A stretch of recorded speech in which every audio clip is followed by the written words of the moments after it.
Welcome back. We're live from Kaduna in Kaduna State, where they're holding an investment summit this year. We're joined now by His Excellency, though he doesn't like to be referred as such, Nasir Rufai, Governor of Kaduna State. Good morning and thank you for coming on today. Good morning, Chamberlain. Well, I've read and heard you say that this is a tough time, toughest time to be a governor. Yeah. But you're coming up with an investment summit at this time. Why? Well, because we don't have a choice. When your sustainable revenues, which is the Federation account allocation, collapses by 70%, you have to look for alternatives to survive. And when we debated within the government, we concluded the only alternative is to attract private sector to Kaduna. The only state in Nigeria today that doesn't rely on federal allocations is Lagos State.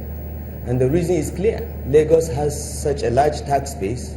There are many businesses in Lagos that from the tax collections alone from businesses, as well as property, Lagos can survive without federal allocation. 80% of Lagos State budget is internally generated revenue. In our own case, 80% of our budget is from federal allocations. So we decided that we need to restore Kaduna's attractiveness to businesses. Kaduna used to be the most cosmopolitan city in Nigeria, one of the most inclusive states, but over time, we've lost that edge. We used to be referred to as the Manchester of Nigeria because we had the largest concentration of textiles, all of which, except two, have collapsed. And we felt that what Kaduna needed was a rebranding, for people not to see Kaduna as a place that is unsafe, that is reflective of religious and ethnic divisions, but to a place where you can come, invest, and make money. Kaduna is the largest city in Nigeria with about 3 million people. It's the largest state in terms of population. And we think that we have the population, the market, plus the centrality in Nigeria and the gateway to the entire northern region to be successful. So we have made the generation of revenues internally the most important policy direction of the government, and we felt that the best way to do this is first to get businesses to come here, visit the place and see, know that there are now flights to Kaduna, know that the place is safe in spite of the security challenges that we all face in the country. Kaduna is relatively safer than most, and a good place to do business. It is interesting that in just that one question, you've been able to answer so many other questions. Because we took the liberty to, ask people if they'll come to Kaduna to invest. If yes, why? If no, why not? Some of the responses for those who say no, they're talking about religious conflict, which you just talked about, the ethnic differences, and the fact that there's still that impression that it's not safe. So how do you intend to tackle that particular perception? Well, there are two issues, I think, that contributed to the destruction of Kaduna's attractiveness over time. The first and most worrying is religious and ethnic division. When I grew up here, my father died in 1968 and I moved here to live with my uncle.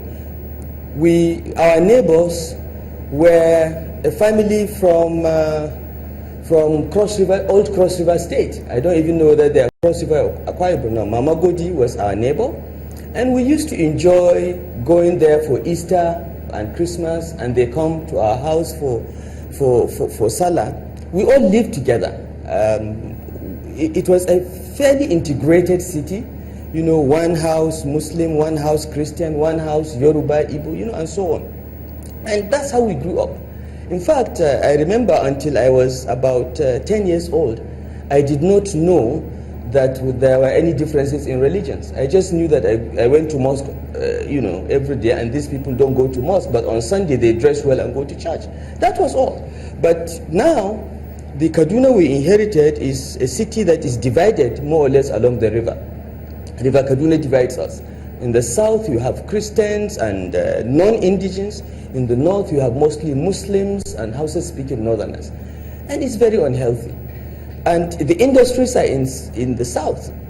Okay? And these repeated cycles of religious and ethnic violence, are part of what contributed to destroying Kaduna. That is one. The second, of course, is which is a more recent one, is the challenge of cattle rustling and what came after it. I think cattle rustling has its roots in the post-2011 election violence.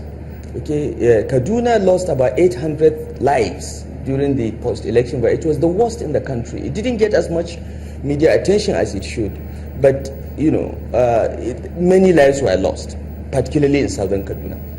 Now that led to two things. First, many of the Fulanis that were killed or displaced during the period now lost their cattle and turned to cattle rustling. Second, we had a series of reprisal killings happening over and over in southern Kaduna. This is what we found. In fact, I was sworn in on Friday, 29th May.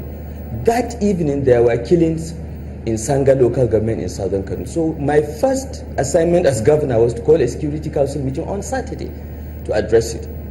We've been trying to address all those issues.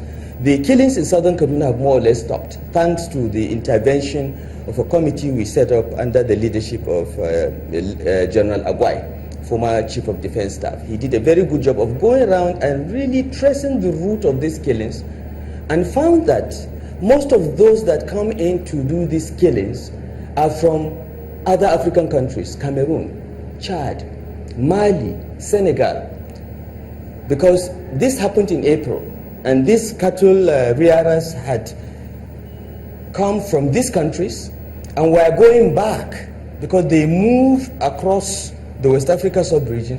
They came in just as they were going back with their cattle. This problem happened. If you remember the elections of April 2011, and they were just victims that were passing through. And of course, the Fulanis have this long memory of revenging any killings. So their relations were coming from other countries to revenge. So we had to reach out to some of those communities outside Nigeria and say to them, look, this cannot continue. Let us sit and settle. We can pay compensation, we can do anything, but there is no sense coming and wiping out an entire village just because something happened 5 years ago. Are you getting results? We are. Killings in southern Kaduna have stopped. There has been no killings in the last 6 months. Since Agwai's committee did that job and reached out to these people and talked to them and said, there is a new governor, we can talk, we can give you compensation for your lost cattle and so on. So we made progress there. So southern Kaduna is quiet. I'm very happy about that. The cattle rustling was mostly happening here in northern and central Kaduna, Bednungwari, Giwa, Chikun, and so on.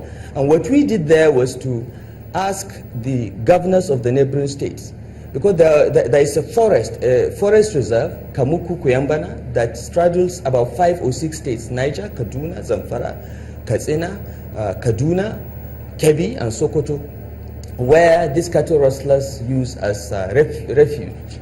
So we agreed amongst the governors to fund a joint military operation to flush them out. And we've recovered so far more than 30,000 heads of cattle. Many of the rustlers have been killed, and so on. Now, what is unique about both phenomenon that we found in Kaduna, that all the cattle rustlers we have found so far, either killed or arrested, are Fulanis. They are young Fulanis, 18 to 30 years of age.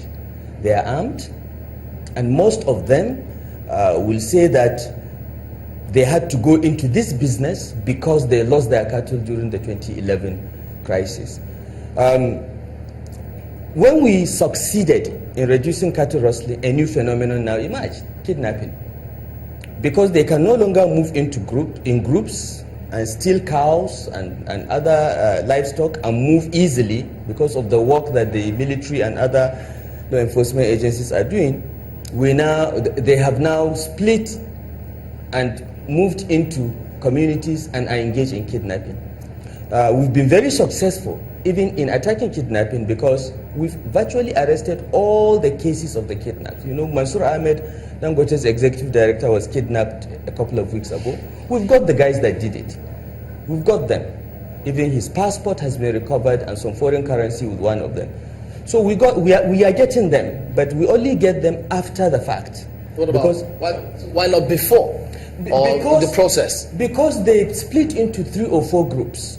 A group holds the victim, another group makes the call to negotiate, and another group collects the money. So even if you know where they are and try to move in, you endanger the victim. So no, that was